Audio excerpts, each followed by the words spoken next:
আসসালামু আলাইকুম দর্শক বন্ধুরা, আপনাদের সামনে নিয়ে আসলাম আবার নতুন ভিডিও। জালি কীরকমভাবে বানতে হয় ডিটেলস। প্রথম আমি রুমটাকে দুই সাইডে মাপবো। মাপি করার পরে এক সাইডে হলো 3.9 আর করে দিয়ে হলো 4.2, মানে 3 মিটার 900, 4 মিটার 200, কতটুকুই আসবে আপনার ক্যারিং আউটসাইডে, যেটা আউটসাইড আছে। এই মাপিটা হলো ক্যারিং ভাঙবার জন্য 0.15 পূরণ 3 মিটার 900 সমান 585 mm, আর ভিতরে সাইড দিয়েছে 0.25 পূরণ 4 মিটার 200 সমান 1 মিটার 50 mm। এটা আপনার ভিতরে সাইড 0.25, এটা আছে আপনার আউটসাইড 0.15। এটা হলো আপনার আউটসাইডের ক্যারিং, এটা হলো আপনার আউটসাইডের ক্যারিং, আর এইটা আছে আপনার ভিতরে সাইড ক্যারিং। আর জালির স্পেসিংটা, আপনার জালির স্পেসিংটা নিচের জালিটা যেটা হবে এটা হবে 300 গ্যাপিং স্পেসিং, আর যেটা উপরের হবে এটা হবে 150 স্পেসিং। আবার যেটা আপনার মাঝখানে যেটা আপনার যেটা ক্যারিং ভাঙার পরে যেটা গ্যাপিং আসবে এটা আসবে 150 স্পেসিং, মানে 6 ইঞ্চি। নিচেরটা আসবে 300 মানে 12 ইঞ্চি, উপরেরটা আসবে 6 ইঞ্চি। আপনারা দেখতে থাকেন ভিডিওটা লাস্ট পর্যন্ত, আপনারা দেখবেন। আপনারা ভিডিওটা কেটে কেটে দিন, তাহলে দেখতে পারবেন না, বুঝতে পারবেন না। ভিডিওটা টানাটানি না করে আপনার এন্ডটাকে দেখেন। এটা হলো সাজা, স্লোপিং সাজাটা কীরকম ভাবে আমরা দিব এটা আপনারা লাস্ট ধরে দেখেন, কি পর্যায় হয়, কীরকম জালি বানতে হয় সাজার।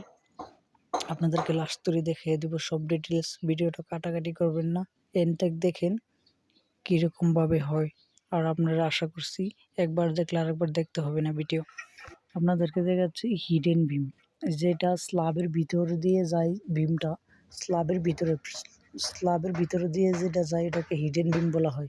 আর যেটা স্ল্যাবের নিচ দিকে যায় এটাকে রুফ বিম বলা হয়। এটা হলো রুফ বিম, আপনার যেটা আছে এটা হলো রুফ বিম, এটা হলো রুফ বিম। আর এটার উপরে যেটা উপরের টপ যেটা রডটা আছে, এই রডটা দেখেন হিডেন বিমে ডাইরেক্ট জড়িত আছে। দেখেন রুফ বিমের থেকে কলমের ভিতর দিয়ে, কলমের পাশ দিয়ে দেখেন ভিতর দিয়ে গেছে।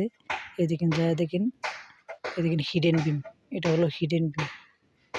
এটা আপনার স্ল্যাবের থিকনেসের সমান হবে। স্ল্যাব যেরকম 5 ইঞ্চি 6 ইঞ্চি এরকম স্ল্যাবের ভিতরে থাকবে এটা। আর যেটা নিচ দিকে বাড়ে স্ল্যাবের এটাকে রুফ বিম বলা হয়, আর এটাকে হিডেন বিম বলা হয়। এটা যেটা আছে এটা হিডেন বিম। দেখেন ওই পাশে যায় বিমের সাথে অ্যাড হয়েছে স্ল্যাবের ভিতর দিয়ে, এটাকে হিডেন বিম বলা হয়। এই দেখেন কীরকমভাবে বানতে হয়, ভালো করে আমি দেখাচ্ছি, কাছে নিয়ে দেখাচ্ছি। দেখেন ভালো করে বানতে হবে, যাতে টাইট মজবুত করে হয়, টাইট করে দিতে হবে।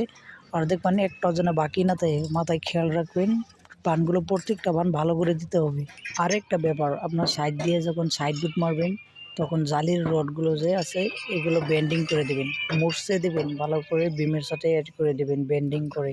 এটা ভালো করে খেয়াল করে দেখবেন। আপনার যখন জালি পালাবেন তখন জালির রডটা আপনার বেশি লাগবে, 100 মিনিমাম 100 বেশি করে রেখে দেবেন। তারপরে এটা এল করে দেবেন ভালো করে।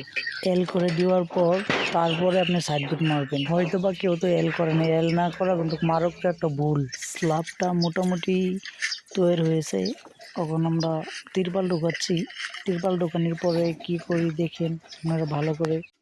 তিরপাল ঢুকে কমপ্লিট, এখন দেখেন আপনাদেরকে দেখাচ্ছি। তিরপাল ঢোকানোর পরে আপনারা ভালো করে কভার ব্লক, যেটাকে কভার ব্লক হয় রডের নিচে দিতে হয়, ভালো করে আপনারা দেখেন চারিখানটা কভার ব্লক লাগানো আছে। আপনারা ভালো করে কভার ব্লক লাগাতে হবে। ম্যাক্সিমাম আমরা 1 মিটার ছাড়াই কভার ব্লক দিতে হবে, 3 ফুট ছাড়াই।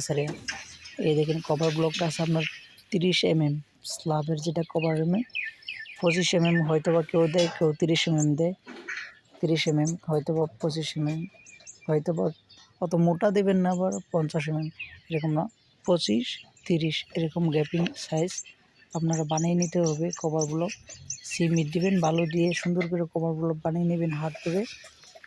তারপরে 1 মিটার সারিয়ে জালির নিচে দিতে হবে। তিরপাল ঢুকানোর পরে সুন্দর করে আপনারা যেটা জালি আছে নিচে জালিটার মাঝখানে দেবেন, বা সুন্দর করে 1 মিটার সারিয়ে তখন আপনার জালিটা আর টাচ হবে না শাটারিংয়ের সাথে।